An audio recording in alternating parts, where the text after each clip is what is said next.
Hey guys, good night. Good evening, I should say. I'm here a little early because I want to finish early because I'm super tired.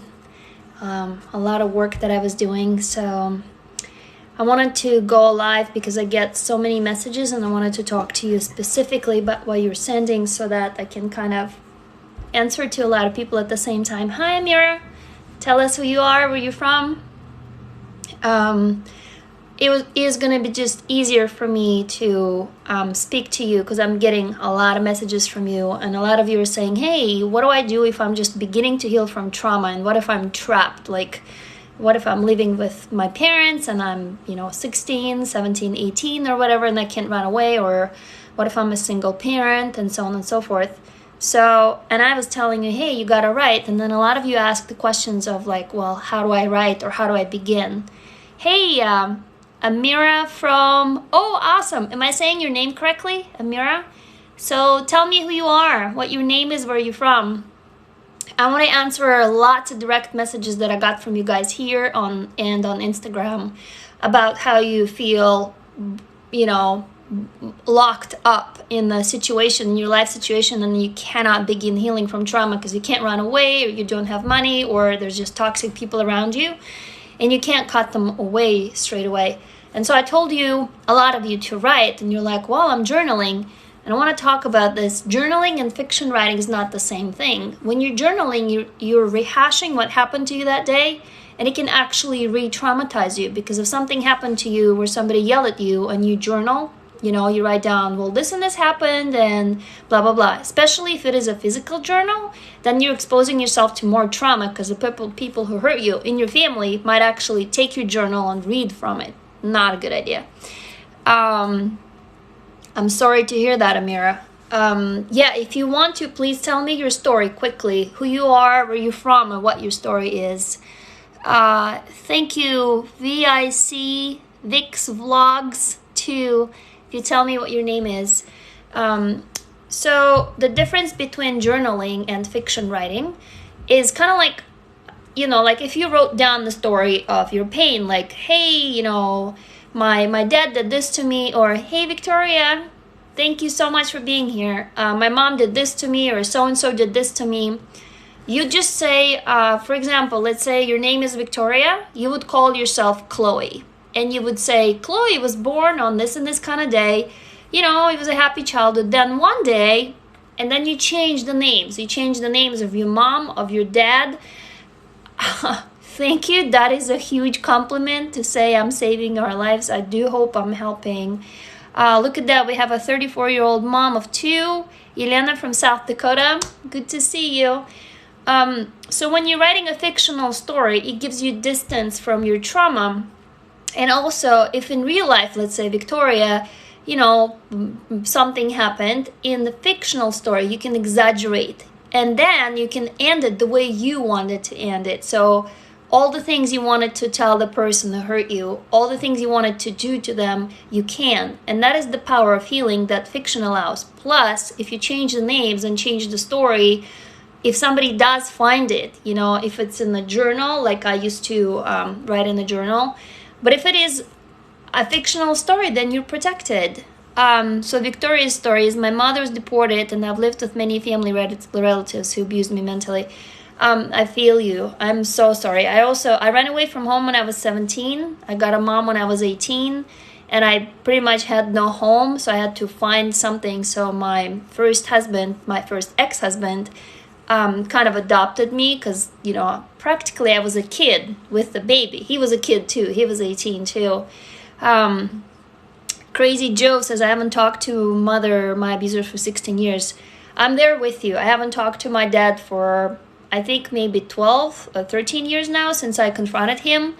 And he cut me out of his life. My family cut me out of their lives. It used to be a source of pain for me, but not anymore, because I understand that I never really had a family. It was like this made-up facade. To many of you guys who have dysfunctional families, it's a lot of people trying to act like they have it together, they have their shit together, but eventually falls apart. You learn the truth, right? And the truth is really ugly, and usually is kind of swept under the rug, like, oh, we're not going to talk about it. or the abuse is normalized, meaning, oh, that's normal, like, why are you freaking out, you know, everybody, how are you better than blah blah blah? And it's just like, you don't even know what to say, because these are your parents, or, you know, it's your family. Or here's another bullshit that people tell you, I hate that one. They say, oh, but family comes first. Have you heard that? Right? They're like, no, you know, you have to abide by the family comes first. And so you're locked into this toxicity where you don't really know how to break away from it, and you feel pressure because these people, you know, you were born with them, you grew up with them, and they know how to push your buttons, and you feel like an idiot, or you feel awful, you feel like a traitor. I'll give you an example. So I migrated from mom's house to dad's house to mom's house to dad's house. Like, I would bounce back and forth because when I was 4, my parents divorced. And I still remember that every time I'd go to my mom, my dad would say, you're a traitor. Like, I mean, what? You tell that to a kid, why? You know, it's like I was somehow responsible for the fact that it didn't work out for the relationship. So Still Wonder says, my dad kept abuse and I live with him. Yeah, I'm really, really sorry. So what happened was, I really wanted a haircut. I was 15, and this is not the hair I used to have, you guys. I used to have like really a full head of curls, and they were thick. And so it was summer, and I would get really sweaty because way back in Moscow, in Soviet Union, where I grew up, you know, we didn't have air conditioners.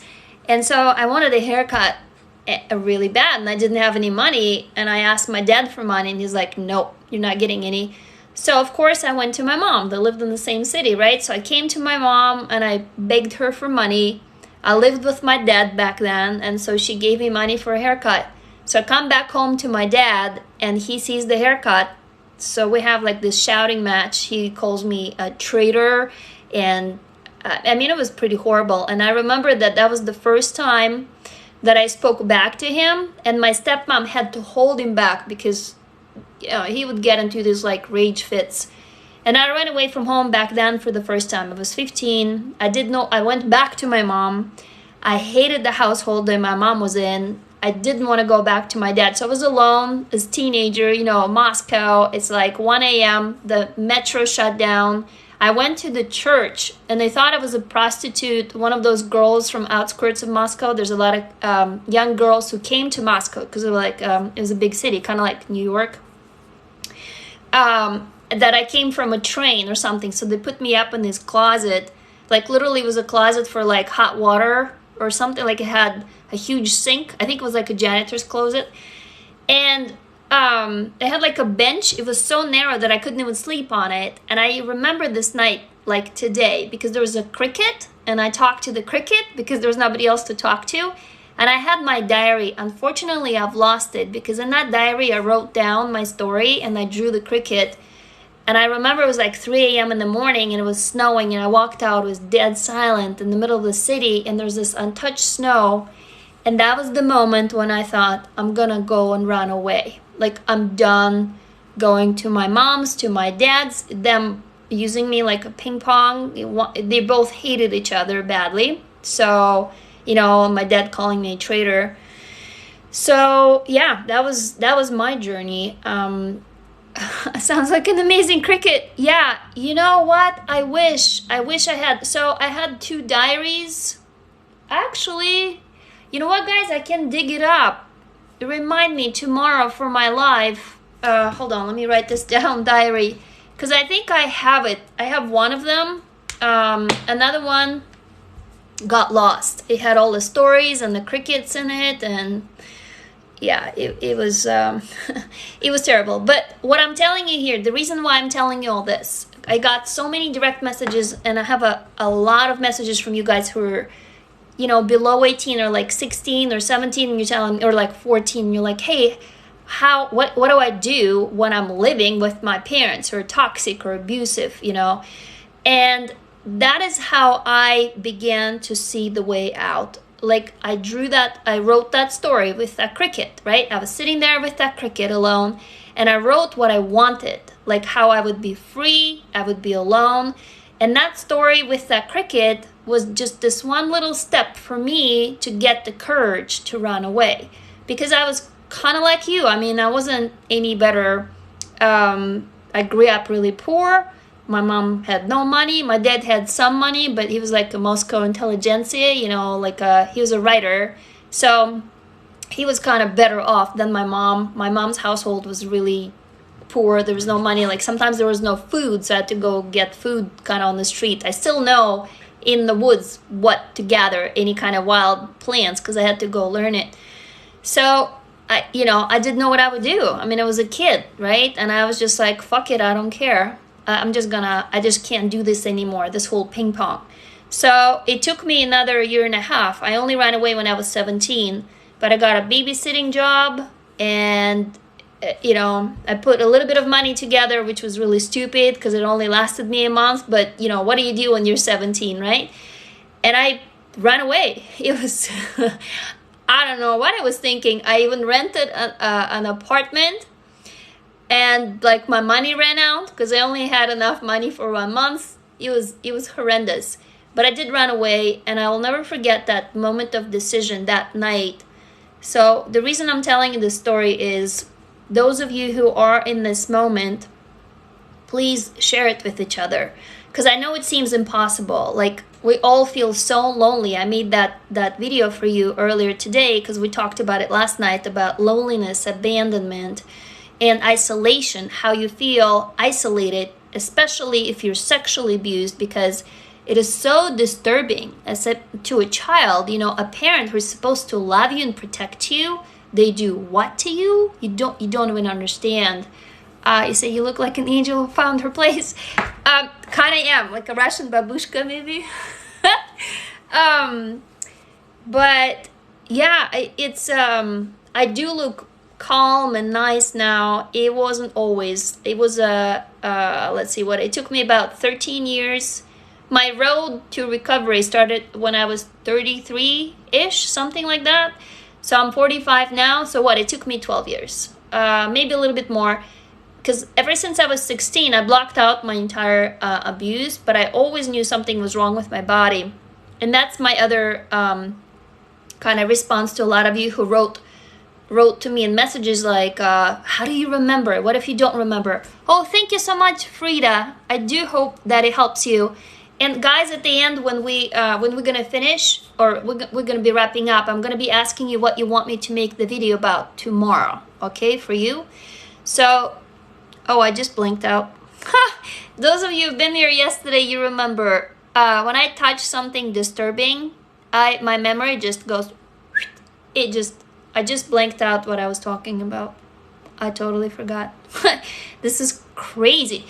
Victoria says, I just feel helpless to try anymore. That's why you're here, okay? Can please everybody send a message right now, tag VICSVLOGS2, tag VixVlogs2, and say, you got this, you can do it, please, because, the only way we can do it. Oh, my body. Thank you. Was that Joanna? I can't remember if it's Joanna or not. Talking about how some girls were asking, oh my God. Wow. Hey, so, okay, hold on. Let me try to find the trail of thought. How to begin. Oh. Jesus fucking Christ. You guys, I'll tell you why this happens to me. I mean, if you're curious to come to my live streams just to watch what happens, just to feel connected if it happens to you too, I just blank out. So what I just blanked out about was, because I was abused in bathrooms, but I couldn't exactly remember, every time I'd walk into a bathroom, and tell you if you've got the same experience or not, I couldn't understand what it was. It wasn't a panic attack, but I would walk into the bathroom and, let me try to explain. So my skin on my whole body would feel like it ripples, like somebody's tearing it off. The sensation was so horrible, and it was so real that it would lock me up. I would get numb, like literally I would get cold, like my knuckles would get cold, my skin would get cold. Yeah, feeling prickly. Yes. So it felt prickly, but in a very disturbing way. Like, I'm a writer, and I cannot even put it into words. So it felt like there was such disgust that I felt it with my body. Doesn't make sense. Like, I wanted to take my skin off. I know it sounds weird, but like, it's like my skin was a suit or something, and I just wanted it off. And I would shudder, and I had to leave the bathroom. You know what I'm describing? Oh my God. For many years, I thought I was alone. Weren't Jessley, whatever your name is, please tell me. Because seriously, actually, I think right now I'm telling you guys this for the first time. I don't think I told anybody. I haven't had those sensations anymore. Oh my God, Ella. You know, okay. Well, there you go. Fuck this shit, right? We're all in the same club. It makes me mad, but it also makes me sad. So I had to avoid bathrooms. Like, I couldn't walk into a bathroom. I would walk into a bathroom and I just had this sensation I had to run away. Lightheaded, yeah, you would lose. I would lose a sense of the floor, or like, you know, like I had to run out. And it was just so horrific that I couldn't. With my ex-husband, I still remember the bathroom, actually, how I walked in, because our sex life was terrible, because I never wanted to have any sex, like, don't touch me kind of thing, right? So what was interesting is I never have those anymore. I'm totally okay with bathrooms now. I don't even have that sensation anymore. But when it happened to me, it was so debilitating that I couldn't describe it. And I've been through 8 therapists, and I even tried to find sex therapists, like now I remember what I wanted to tell you this. So when I wanted to run away, and a lot of you are asking how to remember, since I was about 15 or 16, since I wanted to run away, I always had that sensation. It would, like, my body would feel it, my skin, and I'm like, what is wrong with me? Interesting thought, right? I thought, what is wrong with me? I never even thought that it could have been that somebody has done something to me. I just thought something is wrong with me. And so that is why I always wanted to do either therapy or write it or something. And I didn't know what else to do. So I started writing these little stories. Well, my father is a writer, so maybe I did got some genes. Although he wanted boys, and he got 2 girls, and he basically didn't spend any time with us. Like, we were not worthy in his eyes. You know, we weren't boys. So he never shared anything with me, any craft, nothing. And it's funny because now I'm writing books. Like, I just published my 10th book, right? And he's a writer too, and I'm like, fuck you, dude, right? You know. So anyway, this sensation, what I described to you, whatever it is that's happening to you right now, if you could just capture it and write it into a short story, like you would call that person Chloe again, right? Chloe walked into the bathroom and she felt like her skin wanted to be sleuthed off her body because it rippled in the most disgusting way. You see what I mean? So do you see what I just did? I renamed myself a different name and I put it in third person into a story. This is very different from journaling. Journaling doesn't have the same effect. In the journaling, you will, what's my book? Well, this is my latest one. I just published it. It's called Tube. And it's actually, this is actually about the inner child. There's an inner child. I split into my own character and the inner child. And I haunt my father. It's a ghost book. It's about ghosts. So it's a little bit like horror. I'm just warning you, it might be very triggering. It's very dark. I mean, I know a few of you here already read it, and I cannot tell you how grateful I am. But I have a bunch of, like, this one is about the ADD of a preteen, 13-year-old girl. This one is about me running away from home when I was pregnant. I mean, it's not me. It's fictional books, right? But that's what ultimately healed me, because I couldn't remember. I still don't remember most of my abuse. It's just like I had to kind of piece it together, like like a private detective, like piece by piece. That's why I'm making you all these videos explaining, like, literally, it's been such a long road. I have so much shit to share with you, and that's why I'm asking, give me as many comments as you can. Tell me what you want, because I probably have a hack for it. Because I healed myself after doctors told me, we're sorry, you're fucked, pretty much, for life, I was on ADD pills, ADHD pills, like all kinds of pills. Hold on, let me read the comments. They sound so interesting. So, yeah, tell me what you want. If you want dark and funny or dark and not funny, because my only one dark and funny is Rosehead, but all of them are really dark. And if you want to, I can even send you... I used to blog a lot on my site. I'm not blogging now, but there is darkness behind each of these books. And the reason why I was writing books is simply because there was so much to spill. My first book is actually a trilogy because it was so huge. It was about teenage suicide. Because as a teenager, I wanted to kill myself and I wanted to jump off a roof. But I never got the guts. I would get like really close to the edge and willing myself to just, you know, like all you have to do, just kind of lean forward. And I never leaned, but I stood on the very edge. I remember it still now. Like I just got like a whole body sensation. Fuck, it was scary. But I really wanted to nuke myself, and I didn't understand. Yeah, so you get me. What is your name, Warrant Gesley? Seems like we've gone through some shit together, huh? I'd like to hear about how you were able to separate yourself from your parents as an adult. I can handle dark.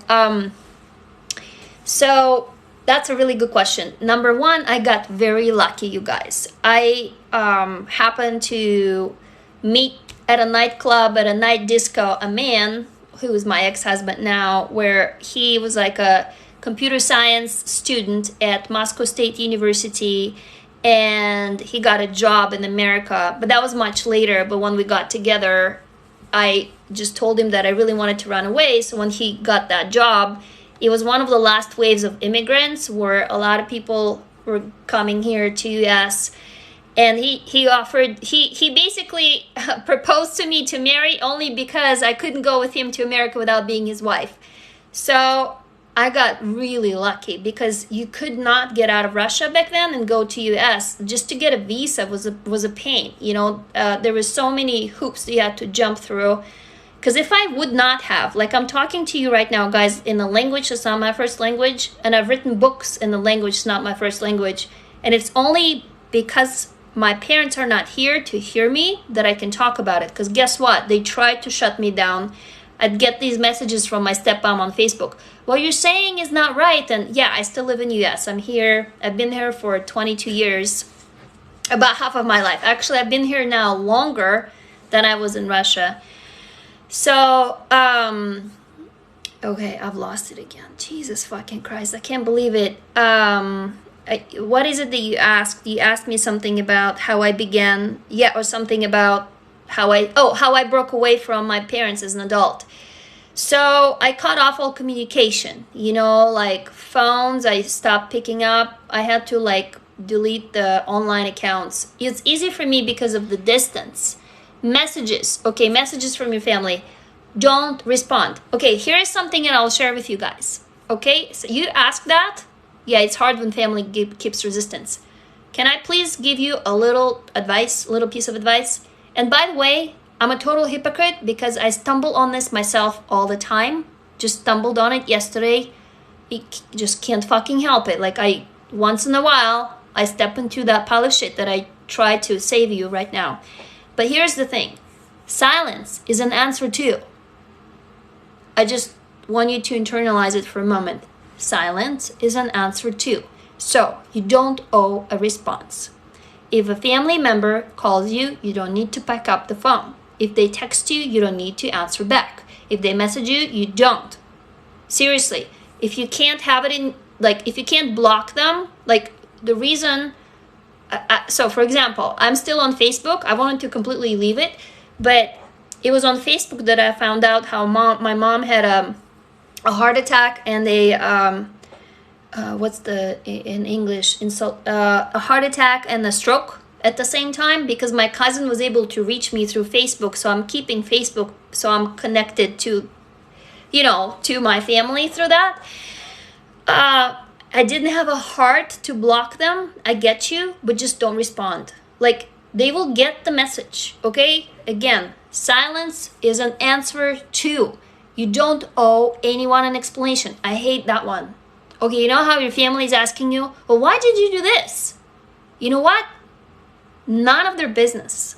Really, seriously, you don't owe them an answer. By the way, you don't owe an answer to anyone. This is your life. You don't need to explain yourself. But, of course, we abuse survivors always over-explain. Anybody here? Raise a hand. Me too. It's like, oh, I did this because, no, like we're trying to be nice. I God fucking hate it. That was the biggest thing that I had to learn, that silence is an answer too. So I would just go silent. I will explain why. If you say anything, one word, do you know what these people will do? They'll turn around and they'll use that word against you. It opens it up to bargaining and to judging. Okay? Do not talk, because if you say nothing, they have nothing on you. You give them no weapon. Do you get that?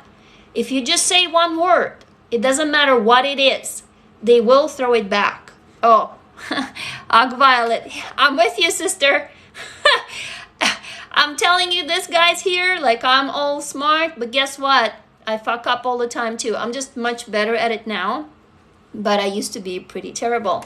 So it's just not worth it, because they will suck you into drama. They'll suck you into explaining yourself. So it's kind of like, it's really hard to resist that impulse to explain and to talk, but you just don't talk. VC7, my father locked me in the room with him many times because I didn't talk to him. Woof. That is tough. God, fuck that. I'm really sorry. You know, that was my power. Okay, I'll tell you what I did when I was a kid. And a lot of you are asking about it. So I would be 5, 6, or 7. What do you do to abusers? I mean, how do you survive, right? Just all of you think about this right now. All of you writing me messages, you've already been through the worst. Okay, just for a second, think about it. You were a kid and you survived. You're an adult now, or you're older, okay? So here's what I did. I would go silent. I'd go silent for weeks. It was like a family myth. They told me that I was the weird child. I would not talk. And I would get so good at it that I would like literally not open my mouth. And the second thing that I did is I would stop eating. I was so thin quite a few times when I was little. That was my only power. Like they would try to, you know, like try to shove food in my mouth, and I would just not eat. So I would not eat and I would not speak. And then I found my third superpower. Okay, I'm gonna share something triggering right now, particularly for women, girls who've been sexually abused as children. If you are easily triggered, please cover your ears, okay? I haven't shared much of it yet because it is very disturbing, but also very private. No, I did share it. I have one video in here that I did. So I think, and I'm telling you I think, because most of my stuff that I remember from my abuse, I remember not in like historical moments, like beginning, middle, and end. I remember sensations. But I was a very, you know, like the child that the abuser picks usually is the one that's the most sensitive. Like you poke them and they cry. That's the kind of kid they poke. So I'm very sensitive. Like, you know, I'm very ticklish and very sensitive. So I was brought to orgasm as a kid. Okay, I didn't know what that was. I thought I was dying. My heart was beating so fast, I thought I was gonna die. And then I realized what that was. It was a game. And then I learned how to stop it. I made my body so numb that I was like, I win, you lose. I'm gonna be a piece of wood and you can't fucking do anything to me. And guess what? Right now, I still can't come if I just touch myself with my fingers, okay? I try, and it's been a long road. I have a bunch of vibrators. I love vibrators. My boyfriend is amazing. He's been trying to help me, and it's like, you know, maybe never in my life I'll experience. Here's what happens. I get really close, and then it shuts down. It's like my brain kicks in. Only a couple times I got really close because I was able to relax. But forever the image of a man, even though I love my boyfriend very much, but he's a white guy, you know, older white guy, and I was never able to let go of that trigger, you know. So I'm sharing it here with you because usually we don't talk about this stuff. But that is what I did. That was my superpower. So I got 3. I would stop talking, I would stop eating, and I turned my body into a piece of wood or into a rock, you know. So yeah, I mean, this is one of the things that bothered me so much because, you know, I was married 2 times and divorced 2 times, and it was just like, bedroom was hell, right? It was like, okay, I really want to enjoy it, but I'm really not enjoying it, but my body is excitable, right? So there was this disconnect, like the brain would shut it down. I'll tell you something else. If okay, this is also something interesting for girls, just because the image of women in society is very different and sexualized the way we have it right now than men.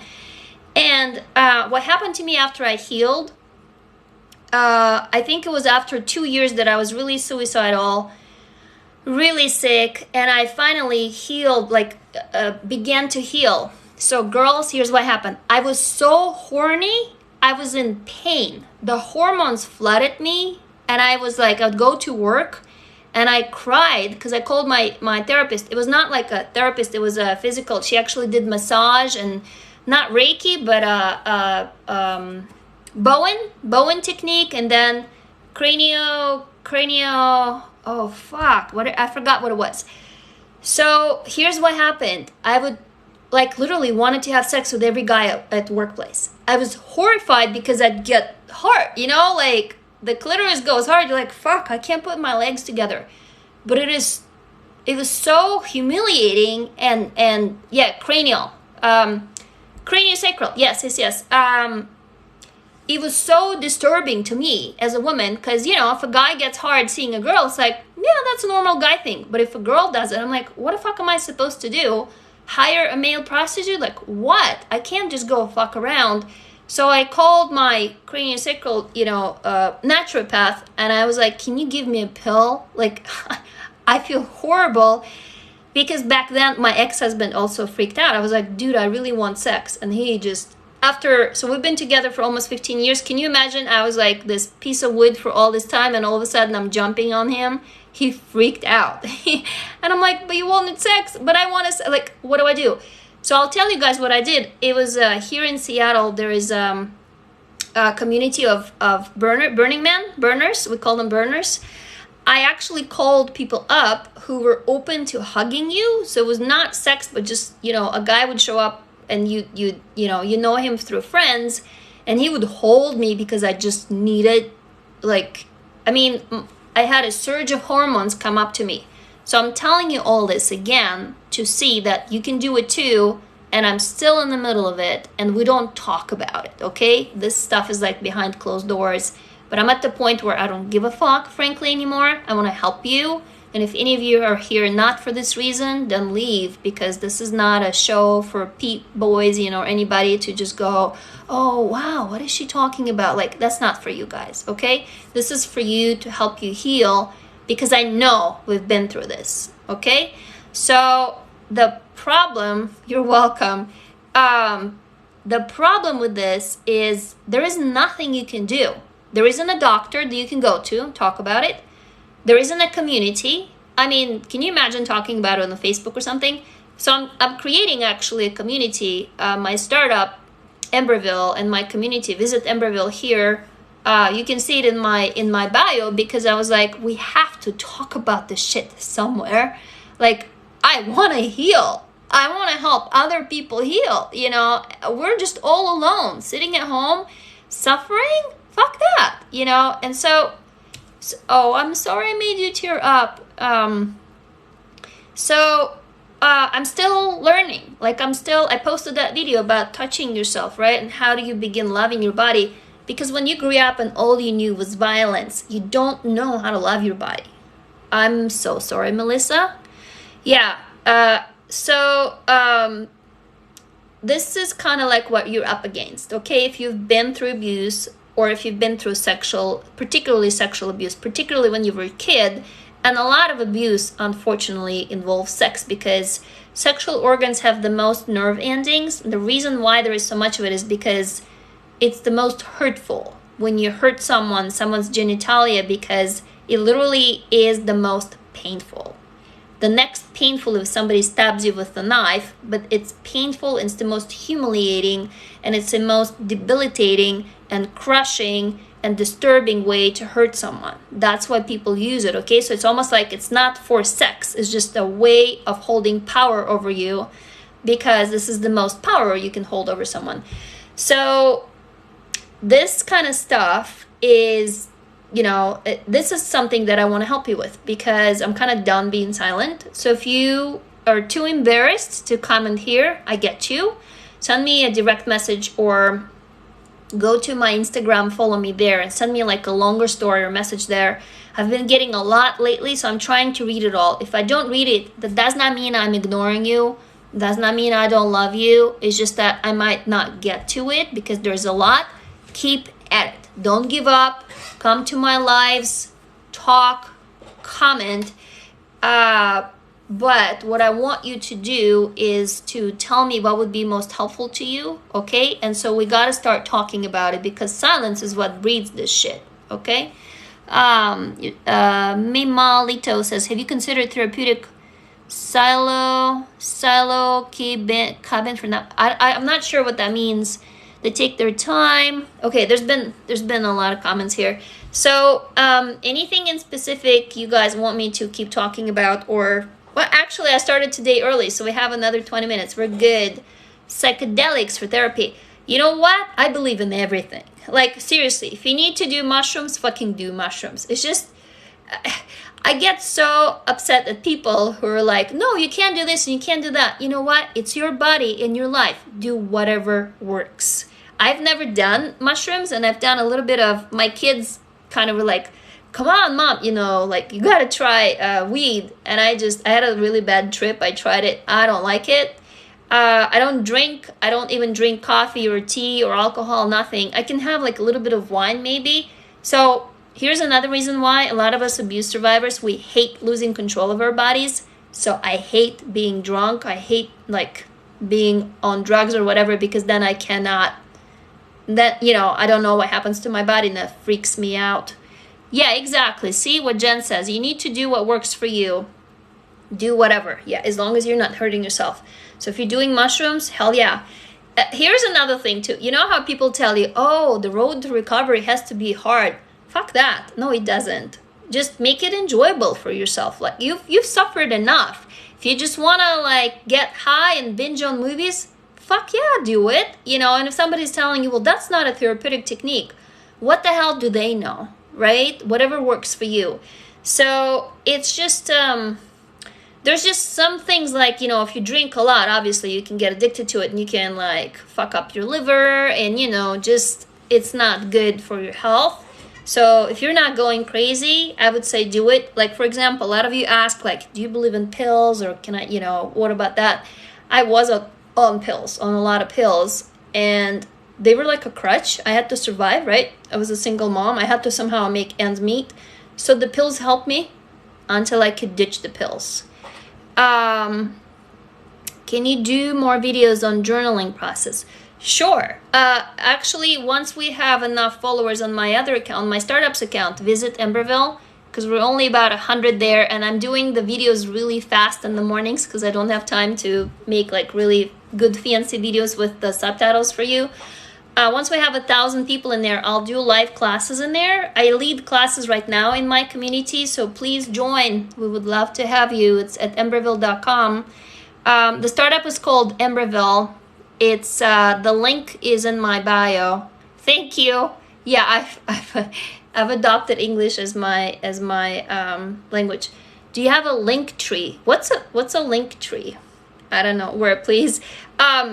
If you go into my bio, you see emberville.com. That is my startup. We just launched on January 1st, so it's not perfect yet. The website is like doesn't fully explain what we do, but we're building a safe community where you can come and heal through storytelling. You can come and lead a circle, pick your own class and lead it.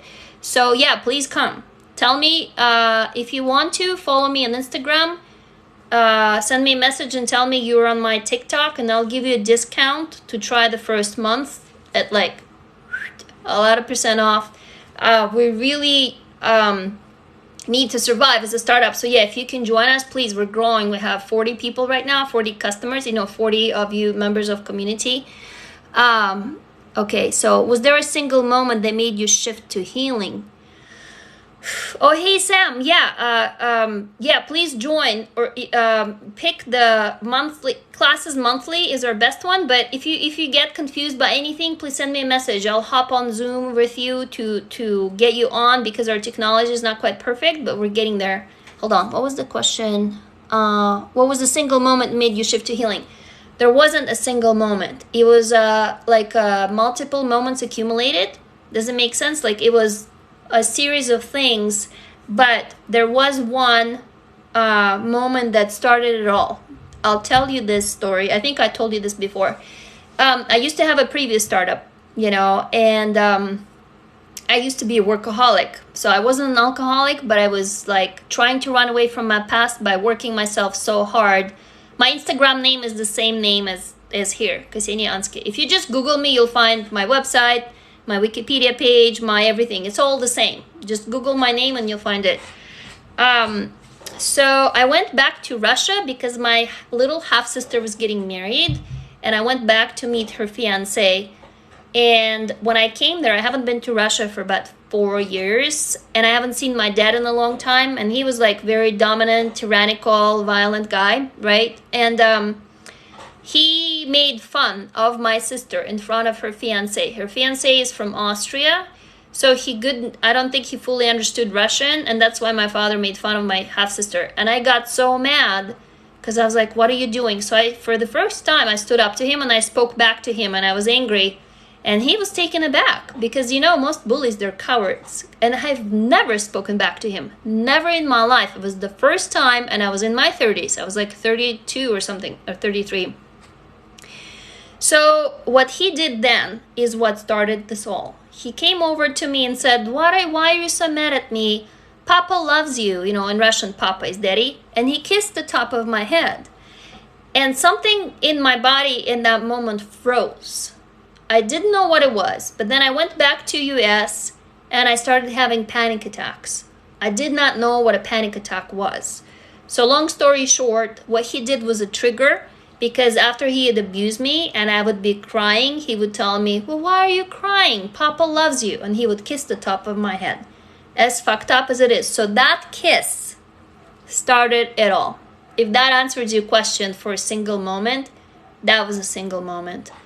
Kajan says, why did your sister invite him if he was your abuser? Well, he was our dad. It was normalized, the abuse in the family. We didn't think of him as an abuser. He's like the male dominant figure of the family, the patriarch. So it was, my sister hated him guess what happened, you guys? My sister hated him so much that she didn't want to talk to him. And guess what I did as a big sister? I convinced her that's a shitty thing to do, and our father is, pretty aggressive and violent, and he was kind of, shitty and yelled at us and all of that, but she should really make up with him. And she did. And then she did a complete turnaround, called me a liar, like totally ditched me. To this day, I haven't spoken to her in over 10 years. And I was just thinking, oh my God, all I wanted to do was to protect her. And that is the power of the abusive man in the family, okay? They hold you hostage. They're the power source. They're like, the dad, the father, the whatever, the figure that the women hold on to. Wow, thank you. Sami says, the body is truly a memory keeper. Absolutely. I already recommended you this book, but if you want to, again, The Body Keeps the Score, read that book and you'll learn more. I've read a gazillion books when I was studying this, just like literally I was studying what was happening to me. So that's an amazing book. Do you believe in God, spirits, both? They come to me on drugs when I'm isolated in nature. I don't believe in God. So I was raised in Soviet Union where there was no religion at the moment that I was raised there. All religion, the churches were blown up by Stalin. Like, it was not part of the culture anymore. And I personally, again, your choice, I totally respect. Do whatever you do. I love you any way you choose to do it. I hate religion. Just the institute of religion, the mechanics of it, where it came from, some white guy hanging there on the cross and his other guy telling us how to live, and then the Bible telling us that the mankind was born out of a man. No, I'm sorry. Mankind? No, I'm sorry. Womankind, people, were born out of a vagina. There was a bunch of clerks, dudes, old white dudes who got together and decided, let us change the anatomy. So anyway, don't even start me on that. I have a beef with that. I don't believe in religion. However, you do what you want to do, okay? Again, please Don't let anybody derail you. If you believe in God and that's awesome for you, it's working for you, continue and tell everybody to piss off, including me, because it's your life and you know better. So that's my opinion. Yeah, so hold on, I've lost my train of thought. Something else you wanted to say. Basically, I just believe in my own ass on the street. I grew up street smart. Like I had to, I had to haggle. I had to talk adults out of hurting me. That's how I became a good salesperson later, because I just had to learn how to tell stories. Because I was poor, I had no money. I had to like go talk someone into buying me food as a kid, right? Because I was hungry, and I would like pretend and, oh, you guys, the shit I did when I was a kid to survive. So I was like a street urchin, if you want to call it. Like I grew up on the street. It wasn't very violent, but it was in some ways. Like I've seen murder. I've seen a man murdered in front of me. I was followed. Several members of my family were murdered. So it's like, I come from the city, Moscow. It's kind of like, you can probably compare it. It's as bad as New York way back in the 80s, like when the crime was up. That's the kind of environment that I'm coming from.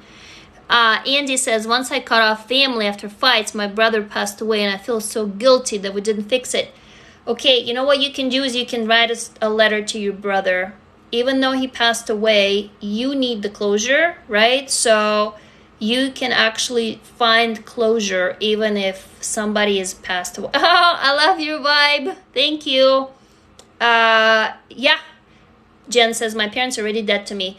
Actually, in this story, you guys, in this book, I wrote my father is being dead. He comes back as a ghost because he is dead to me right now. As far as I'm concerned, he is dead. I mean, I don't know if I'll ever see him alive. I don't know if I'll ever even find out if he died. Can you show us some childhood pictures if you have any? Yeah, I do. Hold on. I have...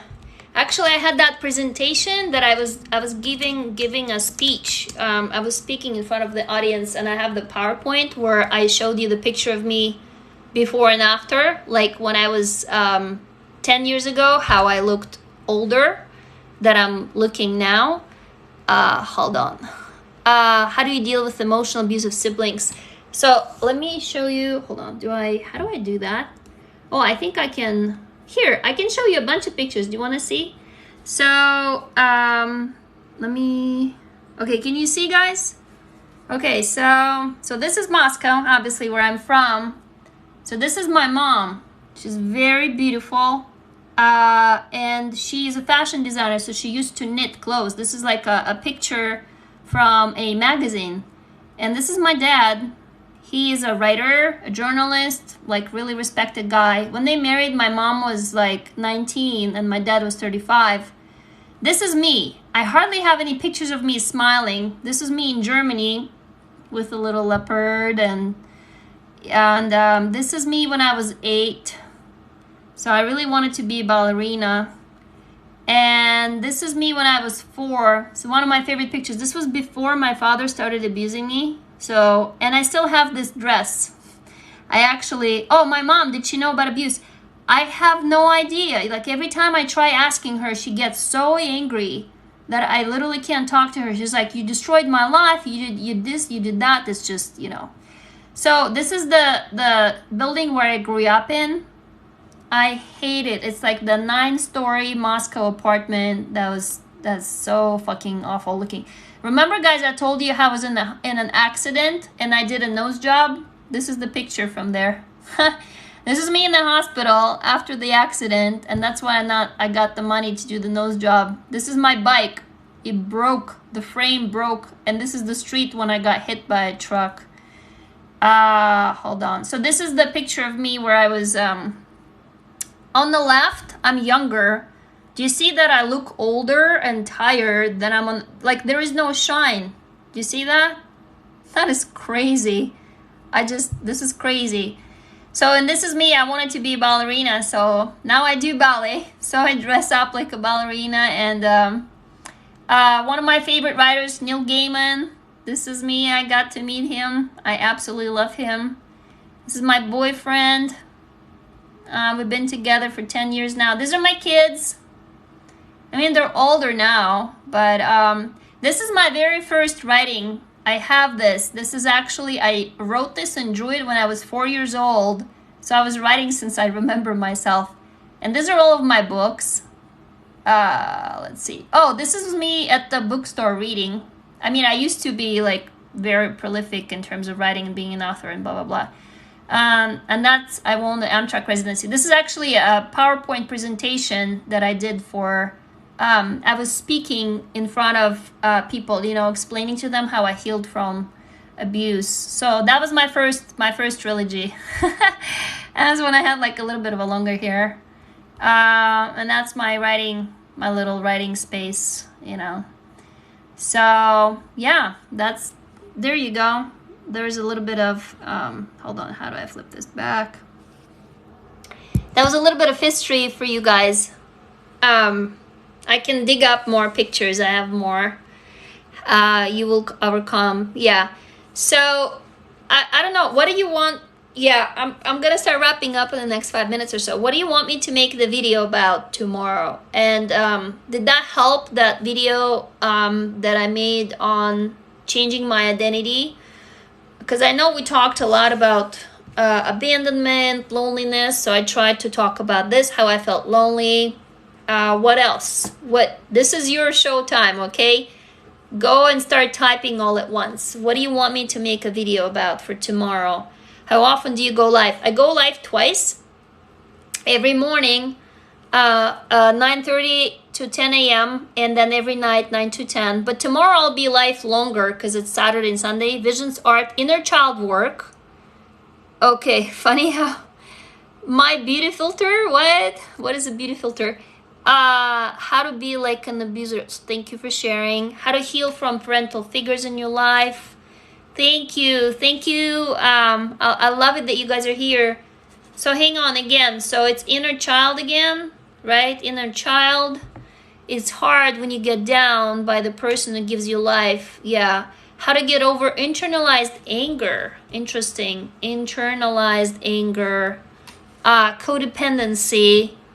Oh, thank you. Well, you're a really strong person to be here. I really, really love you.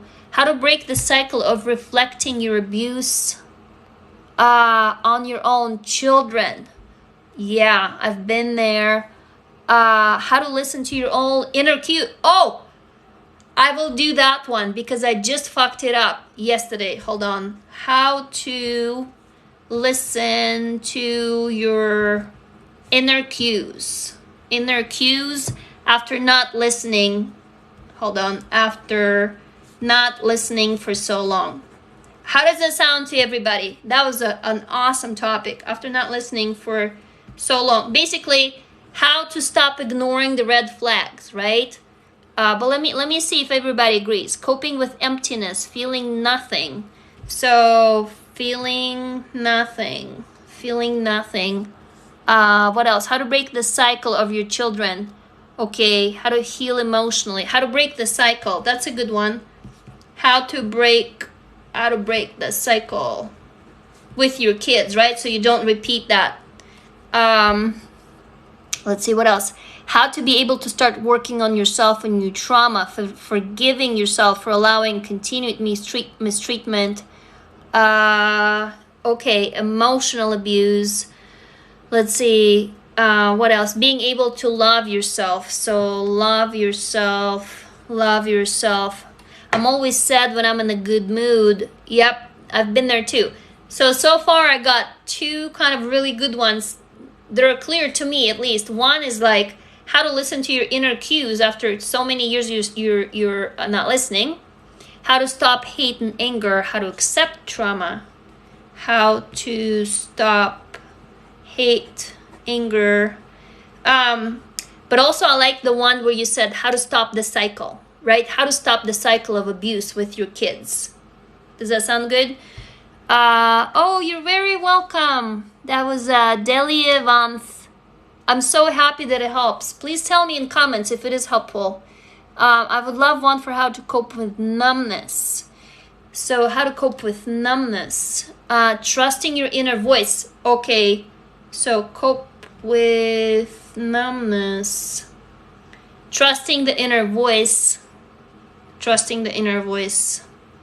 So I feel like we have 2 winners. Tell me if you guys agree. Seems like a lot of you want to do kind of like how to listen to your internal cues, like how to stop ignoring red flags, right? And the other one is how to stop the cycle with your kids. And the third one is numbness, how to be sympathetic. Keep typing. Like, what else? Just blurt it out. I'm reading it all. Just tell me. I give you hope, Andy. I'm so happy. I'm so happy. Yeah, the little girl inside of you will love you back so very much. How to care less about outsiders. Yeah, that's a good one. Basically, how to give less fucks, right? Numbness. So numbness again, internalized anger. Don't worry if I don't make it about numbness tomorrow. We have all the time in the world. Come back again to lives and keep pounding at it until I make one. Disconnected to reality, numbness. Okay, so we got, how to start listening to your inner voice, how to stop the cycle with your kids, and numbness. How can we not be triggered by our partner's innocent actions, right? When they don't mean to hurt you. Being afraid of the future, Hold on, where did it go? Woo! There's so much. Even though you're safe now. Depersonalization, that's kind of numbness. You put everything into words perfectly. I hope so. Reality is whatever you want it to be. Okay, how to concentrate on your ideal self. So kind of like, sort of like what I did, like reinventing yourself. How to do a video, how to realize you are a victim. Since most of us realize too late, right? So how would you word that? Being able to accept love. How to realize you're a victim. How to realize you're a victim. Okay. I can tell you guys the ones that are close to me, to my heart right now. Oh, how to learn to accept and forgive your abuser. Maybe even learn not to be scared of men in general.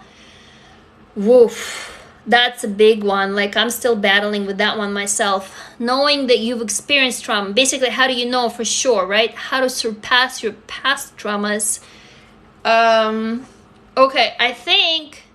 and tell me if you guys agree. So there is one that I just did 2 days ago, which is I ignored my red flags. I ignored my inner cues, and I just went ahead and I let somebody hurt me. It just happened 2 days ago. Actually happened yesterday. I think I went live and I told you about it last night. So that's the one I could do. And then another one, how to break a cycle with your kids. That is really close to me because I broke the cycle with my kids. Numbness, I was also numb. How to allow more of yourself come through in your actions of behavior. Right, so it's like, how do you even know who you are? Right? Because you don't even know who you are. Recognizing and avoiding accepting the same abuse in the potential partner. Yeah, but I'll have you right back. Okay, so, I don't know. I mean, I have 3. Numbness, how to stop the cycle with your kids, and how to stop ignoring your inner cues. How to stop ignoring your red flags. Just say yay or nay. Manifestation, a law of universe. Hold on. It's scrolling up. Parents with anger issues, how to talk to them. Okay. So, all right. I think, I can decide myself. But if you guys can vote, because hopefully it will be useful to all of you. I'm kind of favoriting the one with how to stop ignoring your inner cues, because that happened to me, or how to stop the cycle of abuse with your kids, because I did that one too. Numbness. Wow, a lot of you are like numbness. So how to recognize and feel more achieved in yourself instead of feeling like failure. Yeah. Okay. So these 3. So I'll pick from those 3 unless you tell me more. You're just happy to be here. I'm happy you're here, Jen. Hopefully it's helpful. I'm a little sweaty because I just did my ballet class and I have heat going on full throttle because it's cold in Seattle. The first one, the cues, how to stop the cycle. Okay, we're kind of split in half here. So don't worry, I can do both. I can do one on Saturday, one on Sunday. Identity crisis, how to care less about narcissists in your family. Yeah, I love dancing. Me too. The first. Okay, I got a lot from you for the first. Actually, that is essential to your survival, which is, how do you learn to trust your gut again? When your gut tells you, don't go there, don't talk to that person, and you ignore it. You just keep going for it. So I'll do that one. What about being indecisive? Yeah, when you can't make a decision is because you don't trust your gut. Okay, cues. We got it? I'm gonna do cues tomorrow. And then if you want how to stop with the cycle with the kids, I can do Sunday. So yeah, in agreement? Let's do cues? Yes? Yeah? Yay, nay? Okay, sounds good. Okay, cool. And again, don't worry, I'm not going anywhere. Unless I'm like totally sick or something, I'll be making you a video every day. So, okay, I got all the yeses, yay. Okay, so I'm gonna make a video tomorrow on how to stop ignoring your internal, how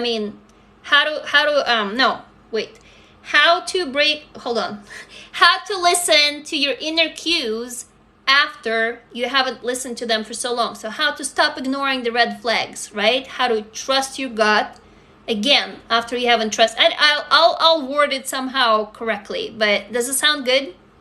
Okay, cool. All right, awesome. I'm gonna head out because I actually wanna hey, yay, Sam. Hey, I wanna go to bed on time. I went really late last night. I'll be here tomorrow. And hold on. Usually I do it 9:30 to 10 a.m. Pacific time on weekday, but tomorrow I'm gonna be writing. So I'll probably be something like 10 to 11. I'm not sure. I can't give you the exact time. I wish, guys, I could, but weekend is my only time when I'm not working as hard because of my startup. So I'm working a lot. I'm working all the days through, but I'll be here in the morning for a whole hour, and I'll be here at night for a whole hour, and the same on Sunday. So if you missed something or if you have more ideas, come. If you want to send me a direct message here, go ahead. If you don't hear from me, go follow me on Instagram, send me a direct message there, or come join my community if you want to take my classes in there, because I'm building a community specifically for this to be a safe place where we can heal through storytelling. So, okay, I love you all. I'm gonna go sleep. Please love yourself, okay? Do something lovely for you. Hug yourself, hug your inner child before bedtime and tell them, I love you, I love you, I love you. And I'm gonna tell you, I love you. I'll see you tomorrow. Bye.